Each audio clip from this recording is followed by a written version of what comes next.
পার্লামেন্টে গিয়ে TikTok video করেছে আর সেলফি তুলতে ব্যস্ত হয়ে গিয়েছে।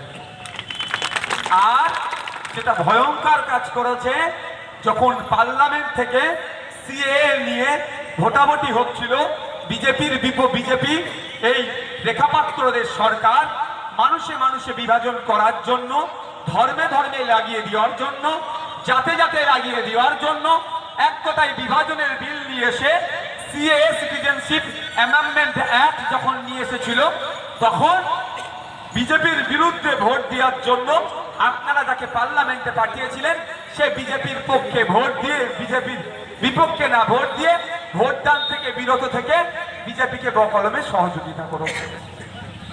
তার লাভটা কি আছে? এক ফুটা বৃষ্টি পড়ছে, বৃষ্টি হলে কারো অসুবিধা আছে নাকি?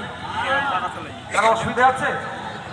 বৃষ্টি আসার আগে ছেড়ে দেবো, চাপ নেই, কাউকে বৃষ্টিতে ভিজাবো না। কারণ ওই ওকে একটু ঠান্ডা করো তো রাখি নিজে। তোমার পাগলা আমি ছুটিয়ে ফেলবো একদম, বলে দিচ্ছি একদম। নত ভালোবাসা আমার লাগবে না, কোনো জিনিস অতিরিক্ত ভালো নয়, এটা মাথায় রাখো।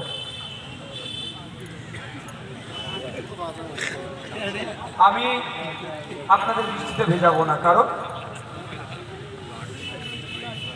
আমি আপনাদের বৃষ্টিতে ভেজাবো না কারণ বৃষ্টিতে ভেজলে যদি শরীর খারাপ হয়, সরকারি জায়গায় ঔষধ দিতে গেলে সেই রাজ্য সরকার এত ঔষধ দেয়নি যে কিনে ফ্রিতে কিনে নিতে হবে। আর আপনার দিন গেলে 300 টাকা ইনকাম, খুব বেশি হলে আমি ভাই কিনে দিতেও পারবো না, আপনার টাকা আমি খরচও করবো না।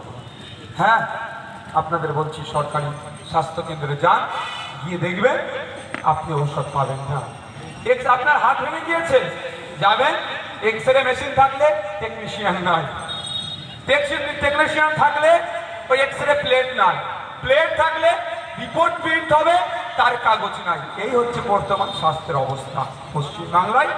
এই বলবো, এই বাজিতপুরে গিয়ে যাতে সমস্ত ধরনের ট্রিটমেন্ট পান, তার আওয়াজটা যদি পার্লামেন্টে পৌঁছাতে চান, অন্য কোনো সিম্বলে হাত দেওয়ার দরকার নাই, সরাসরি আসুন, খাপ চিহ্নকে ভোট দিয়ে পার্লামেন্টে পাঠান। বাজিতপুরে হসপিটালের জন্য পার্লামেন্টে গিয়ে চিৎকার করবে আমার আক্তার রহমান ভাই। আপনাদের হয়ে বাজিতপুরে হসপিটালের জন্য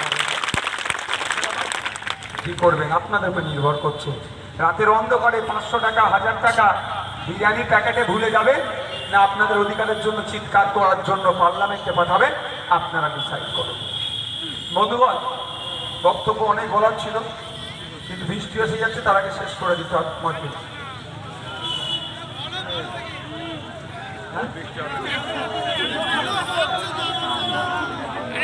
ও বলছে মিটিং হলে টিএমসির পক্ষ থেকে নাকি শাসক দলের পক্ষ থেকে 1 লিটার তেল দিচ্ছে। আচ্ছা, আমরা কাউকে 100 গ্রাম তেল দিয়ে নিয়ে এসেছি? বিরিয়ানির প্যাকেট দিয়ে নিয়ে এসেছি? 500 টাকা দিয়ে রোজ দিয়ে নিয়ে এসেছি? আনিনি, আর আনবো না। কারণ আমরা আপনাদের জন্য লড়াই এনে দিচ্ছি। আমরা যদি আমাদের নিঃস্বার্থে লড়াই নামতে পারি আপনাদের জন্য, আপনাদের অধিকার সুনিশ্চিত করার লড়াই এসেছি, আপনাদেরকে নিঃস্বার্থে এসে আমাদের গলা ফাটাতে হবে, আমাদের সাথে যুক্ত হতে হবে। বন্ধুগণ, একটা এমপি 1 বছরে 5 কোটি টাকা উন্নয়নের জন্য পায়। 5 বছরে তাহলে কত টাকা পাবে? গলাটা একটু টেনে নিচ্ছে ভাই আমাদের, দেখো 5 বছরে তাহলে কত পাবে? 25 কোটি টাকা।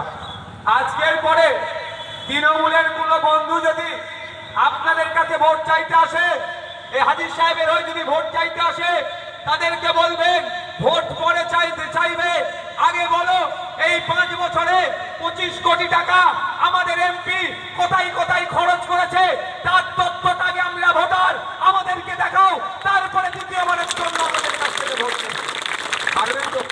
আপনার রাইট আছে, আপনার অধিকার আছে আপনার চাওয়ার।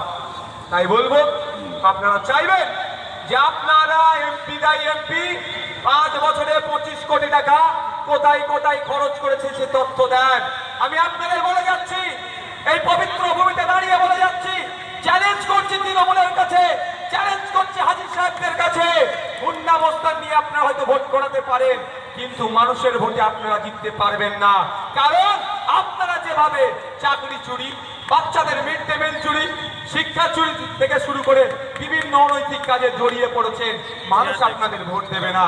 আর সাথে সাথে বিগত 5 বছরে আপনাদের এমপি কি কাজ করেছেন সেটাও হাজি সাহেবরা দেখাতে পারবে না, কারণ কাজ করলে তো দেখাবে ভাই, কাজ করলে তো দেখাবে, সেই অর্থে কাজই করেনি।